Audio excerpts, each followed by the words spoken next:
कहा जाता है क्रिकेट के रूल्स ही क्रिकेट को इंटरेस्टिंग बनाते हैं और आज बात करेंगे कुछ ऐसे ही अजीबोगरीब रूल्स की। नंबर 2 देखकर तो आप कहेंगे कि इस नियम को खत्म ही कर देना चाहिए। नंबर 8 है time out in cricket. Recently concluded world cup में एक बहुत ही अजीब वाकया देखने को मिला। बांग्लादेश वर्सेस श्रीलंका के बीच हो रहे मैच में सदीरा समरविक्रमा के आउट होने के बाद श्रीलंका के बल्लेबाज एंजेली मैथ्यूज विद इन 2 मिनट्स ही मैदान पे बल्लेबाजी करने आ गए, लेकिन हेलमेट लगाते वक्त स्ट्रिप टूट गया और उन्होंने ड्रेसिंग रूम से दूसरा हेलमेट लाने का इशारा किया। इसी बीच बांग्लादेशी कप्तान शाकिब अल हसन ने हद दर्जे की बेशर्मी दिखाते हुए अंपायर से आउट की अपील कर डाली। एंजेली मैथ्यूज ने साकिब और अंपायर दोनों को हेलमेट दिखाया कि ये टूटा हुआ है, इसलिए देरी हो रही है, लेकिन अंपायर ने एमसीसी की रूल बुक का हवाला देते हुए मैथ्यूज को आउट दे दिया और इस तरह मैथ्यूज बिना कोई बॉल खेले ही आउट हो गए और क्रिकेट इतिहास में टाइम आउट होने वाले पहले बल्लेबाज बने। दरअसल मैरीलिबोन क्रिकेट क्लब यानी एमसीसी ही क्रिकेट के सारे रूल्स मैनेज करती है और क्रिकेट के नियमों में बदलाव भी करती है। अब एक तरफ तो आईसीसी कहती है कि खिलाड़ियों की सेफ्टी ही फर्स्ट प्रायोरिटी होनी चाहिए, लेकिन दूसरी तरफ आईसीसी के अंपायर्स हेलमेट टूटने की वजह से देरी होने के कारण बैट्समैन को आउट दे देते हैं,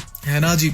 अब आता है veto powers to captain. Cricket में कैप्टन के पास स्पेशल पावर्स होती हैं। वो चाहे तो आउट हो चुके खिलाड़ी को वापस मैदान में बुला सकता है। अगर कैप्टन नेक्स्ट बैट्समैन के आने से पहले कभी भी अपनी अपील वापस लेना चाहे तो ले सकता है और इस नियम को दुनिया के सामने लाए महेंद्र सिंह धोनी। इंडिया और इंग्लैंड के बीच चल रहे टेस्ट मैच में इयन बेल 137 रन पर खेल रहे थे और भारत ये मैच हारने की कगार पे था। इसी बीच ईशांत शर्मा की एक गेंद पे आयन मॉर्गन ने फ्लिक करके 2 रन लेने की कोशिश की। देखकर ऐसा लग रहा था कि ये चौका हो गया है, लेकिन फील्डर के शानदार एफर्ट ने बॉल को रोक दिया था और इसी बीच इयन बेल को भी ये लगा कि ये 4 रन हो चुका है, इसलिए वो बीच में ही रुक गए। एमएस धोनी ने बॉल कलेक्ट करके फील्डर्स को दी और फील्डर ने बेल्स गिरा दी। इंडियन फील्डर्स की अपील को अंपायर ने थर्ड अंपायर को रेफर किया और थर्ड अंपायर ने देखा कि बॉल बाउंड्री से पहले ही रोक ली गई थी और उसके बाद अंपायर ने इयन बेल को आउट करार दे दिया। इंग्लैंड फैंस काफी गुस्से में थे और इंग्लैंड के प्लेयर्स और कोचिंग स्टाफ को समझ ही नहीं आ रहा था कि ये क्या हो गया। इस विकेट के बाद टी ब्रेक हो जाता है। ब्रेक के बाद जो नजारा दिखता है वो एमएस धोनी को महान बना देता है। धोनी ने टी ब्रेक के ठीक बाद अपनी अपील वापस ले ली और इयन बेल को वापस बुला लिया। आज की तारीख में इस घटना को स्पिरिट ऑफ द डिकेड भी कहा गया। अब एक तरफ शाकिब अल हसन जैसे प्लेयर्स हैं जो किसी भी लेवल तक गिरकर मैच जीतना चाहते हैं, वहीं दूसरी तरफ एमएस धोनी जैसे खिलाड़ी हैं जो क्रिकेट को एक स्पिरिट में खेलते हैं, भले ही वो मैच हार क्यों न जाए।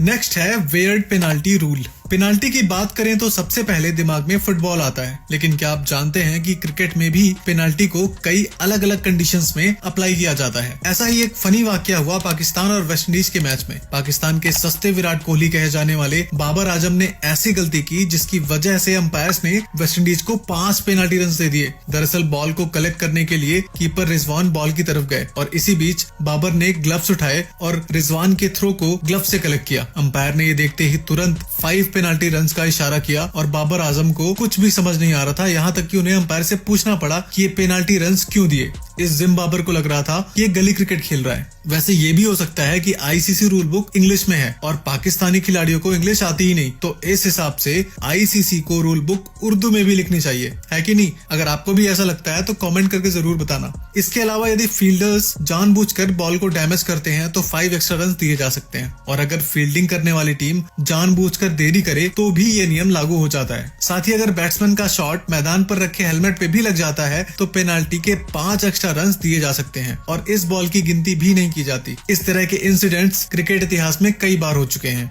अब आता है no appeal no out. Cricket में अंपायर्स के लिहाज से एक बहुत ही अजीब नियम है कि यदि फील्डर्स अपील ना करे तो अंपायर उसे आउट नहीं दे सकता, भले ही बैट्समैन क्लियर आउट क्यों ना हो। हालांकि अधिकतर मौकों में बैट्समैन आउट होने के बाद खुद ही पवेलियन लौट जाते हैं। सचिन और गिलक्रिस्ट इसके लिए फेमस थे। कुछ मौकों में आउट होने में कंफ्यूजन हो तो बैट्समैन मैदान पे डटे रहता है, भले ही फील्डर्स कितनी भी भारी भरकम अपील क्यों ना कर ले। कभी कभी ऐसा भी होता है कि बैट्समैन क्लियर आउट होता है लेकिन फील्डर्स अपील ही नहीं करते और अंपायर आउट नहीं देता। एक ऐसा ही वाकया हुआ 1986 में जब कृष्णामाचारी श्रीकांत बैटिंग कर रहे थे। बॉल को लीव करने के बाद वो बैट को स्टंप्स में मार देते हैं और बेल्स स्टंप्स में गिर जाती हैं। रिप्ले में साफ साफ दिखता है कि श्रीकांत ने अपना बल्ला स्टंप में मारा हुआ है, लेकिन किसी भी खिलाड़ी ने अपील नहीं की और अंपायर्स को ये पता होता है कि बैट्समैन आउट है, लेकिन अपील ना होने के कारण वो आउट नहीं देते। नेक्स्ट है नो बेल्स रूल। क्रिकेट में अक्सर आपने देखा होगा कि अगर बॉल स्टंप्स में लग जाए और बेल्स ना गिरे तो बैट्समैन आउट नहीं होता, लेकिन एमसीसी के रूल के अकॉर्डिंग ऐसा नहीं है। बिना बेल्स के भी मैच हो सकता है। नेदरलैंड्स और अफगानिस्तान के बीच हो रहे एक मैच के दौरान इतनी तेज हवा चल रही होती है कि बेल्स स्टंप्स में टिक ही नहीं पाती और अंपायर बिना बेल्स के ही मैच स्टार्ट करवा देते हैं, और ऐसा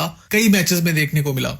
अगला है वेयर्ड नो बॉल रूल। जब बात नो बॉल की हो रही हो तो आपके दिमाग में दो तरह की नो बॉल्स ही आती हैं। एक तो लाइन के बाहर पैर पड़ने की नो बॉल, या फिर दूसरी हाइट की नो बॉल। इन दोनों के अलावा एक तीसरा नो बॉल भी होता है। अब इस वीडियो में आप खुद ही देख लीजिए। बॉल स्टंप्स की पॉपिंग क्रीज से पहले ही 2 बार गिर जाती है और बैट्समैन क्लीन बोल्ड हो जाता है, लेकिन अंपायर इस बॉल को नो बॉल देता है। अब आता है डबल स्ट्राइक। आपको लगान मूवी में गुरन की बैटिंग तो याद ही होगी, कैसे वो बॉल को 2 बार हिट करता था, और उस फिल्म में भी एक अंग्रेज ने उसकी बैटिंग स्टाइल पे ऑब्जेक्शन किया था। दरअसल इंटरनेशनल क्रिकेट की रूल बुक के अकॉर्डिंग अगर कोई भी बैट्समैन बैटिंग के दौरान बॉल को 2 बार हिट करता है तो उसे आउट दे दिया जाता है, भले ही वो अपनी सेफ्टी के लिए ही क्यों ना बॉल को दोबारा हिट कर रहा हो। नेक्स्ट है एरियल स्टॉपेज। अक्सर टीवी पे मैच देखने वाले दर्शकों के लिए टेक्नोलॉजी और कैमरास के थ्रू मैच देखने का एक्सपीरियंस अच्छा करने की कोशिश की जाती है। इन टेक्नोलॉजीज की हेल्प से अंपायर को भी फैसले लेने में आसानी होती है, लेकिन अगर लाइव मैचेस के दौरान इन्हीं कैमरों के ऊपर बॉल लग जाए तो बॉल को डेड बॉल करार कर दिया जाता है। एक बार विराट कोहली ने ऑस्ट्रेलिया के खिलाफ थर्ड मैन के ऊपर से एक शॉट खेला और शॉट स्पाइडर कैम में जा लगा। बॉल बाउंड्री के बाहर जाने के बावजूद अंपायर ने इस बॉल को डेड बॉल करार दे दिया था। ऐसा कई मैचेस में कई खिलाड़ियों के साथ कई बार हो चुका है। इस वीडियो के लिए इतना ही।